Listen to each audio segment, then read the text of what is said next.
நீதிமொழிகள் 11வது அதிகாரம் 13வது வசனம் இப்படியாக சொல்கிறது, புறங்கூறி திரிகிறவன் இரகசியத்தை வெளிப்படுத்துகிறான், ஆவியில் உண்மை உள்ளவனோ காரியத்தை அடக்குகிறான். புறங்கூறுதல்னா ஒருத்தங்களை பற்றி மற்றவங்க கிட்ட தப்பாக சொல்கிறதா இருக்கலாம், இல்லைன்னா நம்மளை நம்பி ஒருத்தங்க அவங்களுடைய ரகசியத்தை சொல்லலாம். ஆனால் நம்ம அதை என்ன செய்வோம்னா மற்றவங்க கிட்ட சொல்லுவோம், இன்னும் 10 பேர்கிட்ட சொல்லுவோம், பார்க்குறவங்க கிட்டலாம் சொல்லுவோம்.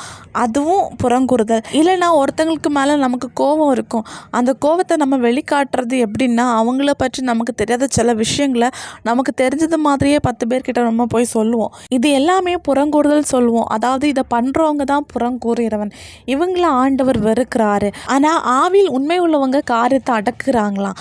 ஆவியில் உண்மை உள்ளவர்கள்னா ஆண்டவருக்கு பயந்தவங்க, ஆண்டவருடைய பார்வைக்கு உண்மையானவங்க தான் ஆவியில் உண்மை உள்ளவர்கள். ஆண்டவருக்கு பயந்து அவர் விரும்புகிற வழிகளில் நடப்பாங்க, மற்றவங்களுக்கு தீங்கு செய்ய மாட்டாங்க, மற்றவங்களை குறித்து பேச மாட்டாங்க.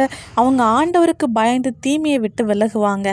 நம்ம இன்னைக்கு எப்படி இருக்கிறோம்? புறங்கூறுகிற அனுபவம் நம்மக்கிட்ட இருக்குதா, இல்லை நம்ம ஆண்டவருக்கு உண்மையாக காணப்படுறோமா? பரிசுத்த வேதாகமத்தில் கூட மோசைக்கு விரோதமாக ஆரோனும் மிரியாமும் பேசினாங்க.